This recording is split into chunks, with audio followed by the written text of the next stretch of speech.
Okay, listen, again, I apologize for being delayed, and I want to thank you for joining me today. I'm not certain, but this is probably the last press conference I'll have before tomorrow. So, and I do apologize also about having to reschedule it about 15 minutes later than originally proposed. I want to thank you all for joining me. I'm pleased to announce that Jeanette De Jesus will join my administration as both Deputy Commissioner of the Department of Public Health and Special Advisor to the Governor on Health Care Reform. You will also know that as Access. I want to be very clear, this is a cabinet-level position. She is to be treated as a commissioner, will be treated as a commissioner by me. This is a very special and important assignment. She will be, in many ways, my point person in Washington when it comes to these health care issues. Certainly will be very key in advising me with respect, and the Lieutenant Governor, with respect to what we need to do to be compliant with the new federal legislation, and will be with the Lieutenant Governor driving our efforts, for instance, to make progress in setting up the exchanges that are required in 2014, and for which another tranche of money will be made available shortly by the federal government. I also want you all to know that I've known her for a long period of time. We got to know each other working on a panel a number of years ago which studied the inequality in the delivery of services to individuals, healthcare services, along racial lines. We also looked, by the way, at along financial lines as well. We discovered a number of factors that were disturbing, and we documented those in a very important report. For instance, we pointed out that the inability to have people to translate appropriate treatment plans in appropriate language or to explain the usage of drugs was in fact impacting people's recovery and health in the state of Connecticut. I have to tell you, working on that panel, I became a great admirer of hers. I sought her out for this position. I'm very proud that she's joined us.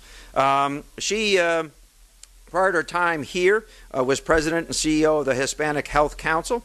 She was also Deputy Executive Director and Executive Vice President of the National Conference for Community and Justice. From 1995 to 1999, she was Program Coordinator at St. Vincent's Hospital Rape Crisis Program in New York City, an issue that is close to my wife's heart and to mine as well. As you know, Kathy currently directs the Rape Crisis Center that serves the greater Stanford area. Here in Connecticut, she has co-chaired the Sustainant Tobacco Task Force and the Commission on Health Equity. She's a graduate of St. Elizabeth and has a master's in social work from New York University, as well as a master's in public administration from Harvard University. I decided not to hold that against her. I want to say one other thing. We won't be able to create the kinds of job growth that I'd like to see until we make substantial progress in health care, including lowering cost and increasing access. And that's why I'm very happy that she's decided to join my administration, and I give her to you. Thank you. Thank you. Very much.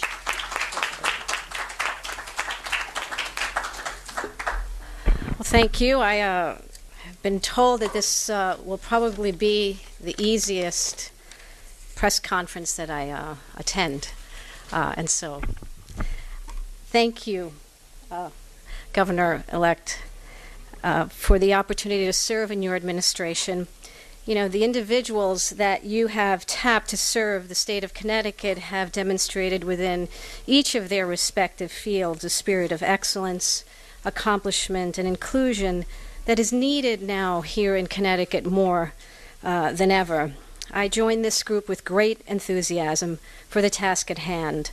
You know, the implementation of healthcare reform in Connecticut is among the most important issues of our time, and as I move forward in trying to make sense of federal healthcare reform policy, I hope to build unity in a time of tremendous change and uncertainty within the healthcare field within our state.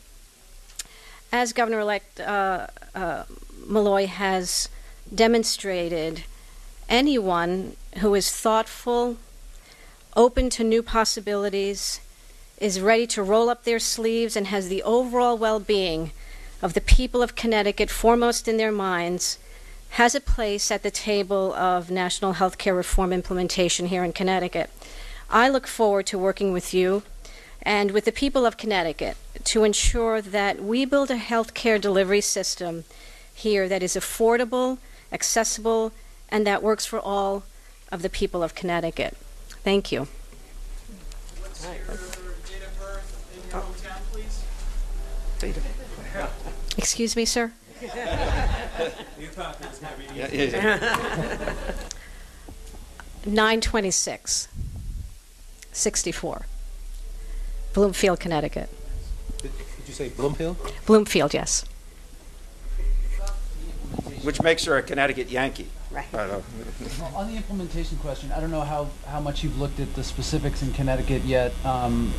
Do you think we're going to hit all of the deadlines that are in that federal law? The biggest probably being setting up those exchanges on time, or is the challenge so great at the state level that that's something that we might have to push back?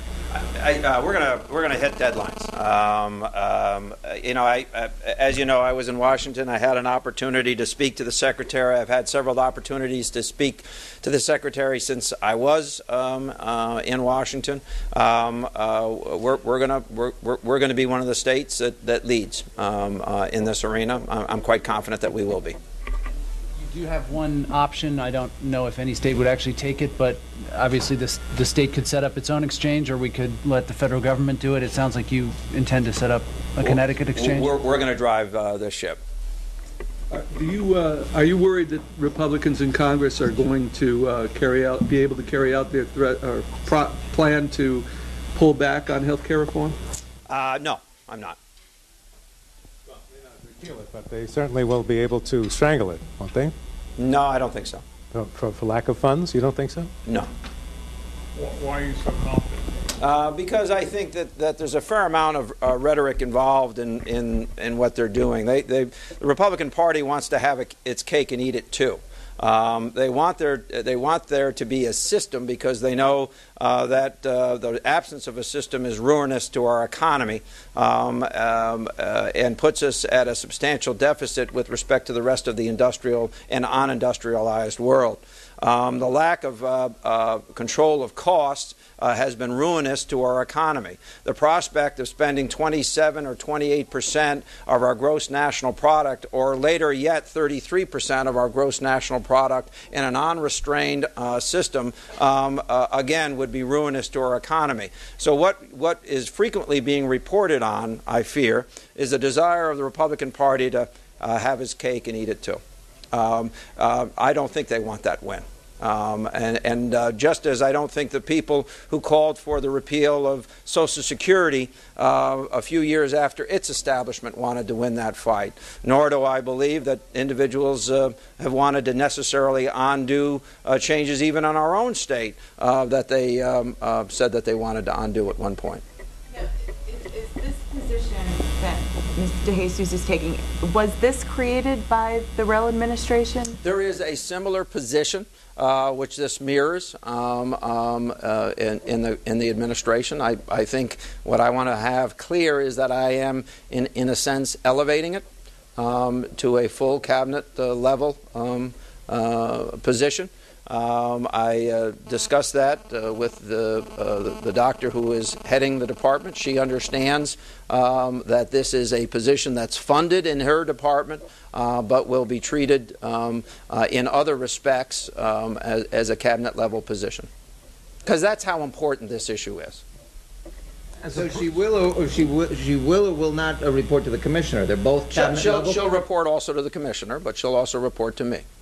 As a practical matter, what does it mean to say you elevate it to a cabinet-level position? It means that, for instance, it is representative of the fact that one of the first people I called upon in Washington was Secretary Sebelius. It's representative of the fact that I understand that one of the great challenges confronting my administration once we get past the current budget difficulties is the implementation of a federal system.